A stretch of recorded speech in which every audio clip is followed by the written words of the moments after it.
Welcome back to the Rebirth. I'm your host, Shay Marriott. Joining me tonight is 100 Black Men Philadelphia chapter. All right, guys, we're going to jump right back into it. So going off to the break, we were talking about, we were starting a conversation about what they see is what they'll be, and the importance of, these young teens, kids being able to see, what they possibly may want to be when they grow up, right? So can you touch on that a little bit? So what they see is what they'll be is actually our national motto. So every chapter, our nationals, that's what we all push out into the community. And so if you look at the flyer that we have in here, one of the things we did this year to encapsulate it is that we looked at every profession from brothers in the chapter. And so we created this image so that the youth and the parents could see that this is not a pipe dream. So when we talk about becoming an electrician, a police officer, a banker, a chef, a businessman, brothers in the chapter are already doing this. Right. And the most simplest way to really do anything in life is just hang around someone who's already doing it. Right. When you can literally look at families and see 3 generations of doctors. Why? Because the one kid grew up under a doctor. And so it was just part of their life. You'll find business people running the same family. I literally come from, both my parents were entrepreneurs. Okay. So I'm a lifelong entrepreneur. I came out of college, went straight into business. So you tend to just follow those folks that you are like and around. Right. EPMD had a line. You hang around 9 broke friends, you're bound to be the 10th one. So what we're trying to do is show the folks, bars. Yeah, come be with us. Right. You will hang with folks that are doing these things, and we will show you how to do it. And it's not like it's schoolwork.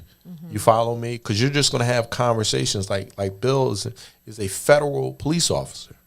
So those folks that want to go into law enforcement, as he's showing you how to, do some drills or do some hoops or whatever, you can learn about, how did you do that? Did you have to go to college? What do your grades look like? So it makes it real practical. You look at Brother Les was in the Navy. How do you do that? Am I going to get shot at if I do that? Can I get money for college if I do that? And it's a real easy conversation. And these are the ways to get young folks into these professions. And it's very different. Most of our youth, when they go to school, 80% of the teachers don't look like they're from their community. Right. And so they're not as relatable. One of the things I remember when I was growing up, I wanted to get a computer science degree, but I never knew anyone who had a computer science degree. So I didn't meet a black person with a computer science degree until like my junior year in college, as crazy as that sounds. I mean, didn't meet anyone. Right. But now I have a computer science degree. Wow. So young folks, I can talk to them and tell them, hey, this is what you do. Yeah. It's not magical. Yeah. So. That's awesome. Yeah, I think it's important for them to see these examples. Like, you're not gonna, it's not like the boy in the corner selling dope. You might not have the BMW within the first 3 months, but you can get it. And once you get it, nobody can take it from you. There's not going to be any police. There's not going to be anybody trying to jack you for it. Well, but you know what I'm saying. Yep. It's yours, and you got it legally. It's the slow grind is the best grind sometimes, and I think kids don't get that part. No, they don't get that. They want it right now. Yes. Yeah. Absolutely. You said you are a federal police officer, Eli? Got no warrants. Eli, you got any warrants? he don't got time to fool around with me and my petty parking tickets. I'm just checking. He resurrectionists and people like that. He ain't got time to be messing around with me. I have my helping hat on. Oh my goodness! But that's awesome, man. And you know what I noticed? I noticed how that was really big on here, and I was gonna mention that because we have so much drama in our community when it comes to the police and the dislike and the hate and all of that. So I was wondering if there was a reason that was kind of bigger than the rest. So yes, let me give you a little just drop a little something for you. In Philadelphia, you can start as a police officer with no college education, making $58,000 a year, Wow. and probably the best health insurance that you can get in the city. Black folks in Philadelphia, we make the least amount of money of any race in the city. Our average income for a black family in Philadelphia is $30,000. So that's, parent and kids. Yeah. So if you can take one person in that household and they become a police officer, it fundamentally changes the dynamic. Right. Every 20 black people that become Philadelphia police officers, that is $1 million into the black economy. Wow. That's $1 million we have to spend. So we have to be more strategic in what we're doing. And yeah, there's a lot of noise out there, a lot of nonsense about becoming a cop, but we have to stand up and show the folks. Matter of fact, we got another brother that comes in and volunteers with Ian, and he is a cop. He's a Philadelphia cop. Okay. All the kids just think he's cool because he brings, drones to fly around. wow. Regular dude. You're right, regular Yeah. dudes. Just happened to be a cop. Right. So we have to sort of reprogram these things into the community. And one other thing I just want to throw at you.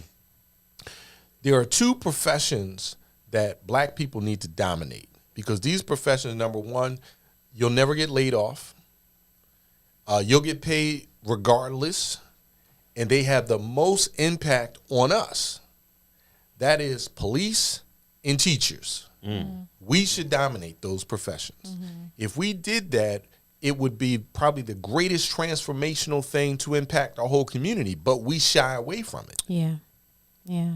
Wow. We was just talking last week on the show. We had the importance of black educators in the school system, and we had, of course, they were two young black females.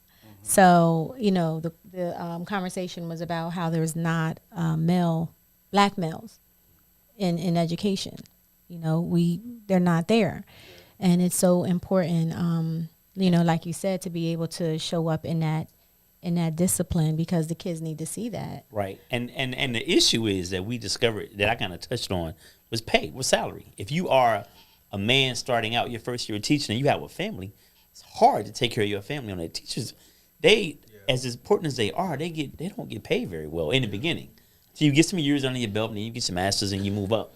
But that's tough. So I'll just say we're not doing it right. Like many, and I've worked as a consultant in charter schools for over 20 years.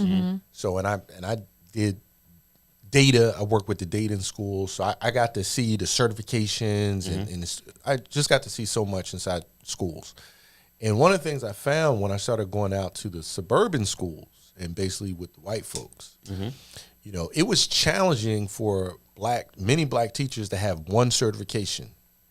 When I went to the suburban schools, the white teachers, they had 3 certifications. They understood how to master that system and to get paid from it. You can make a whole lot of money in education. Right. We just do it wrong. Right. Why are we behind in this field? Because we are so we are so focused on things that don't really benefit us. Identity foreclosure. 80% of Yes. our boys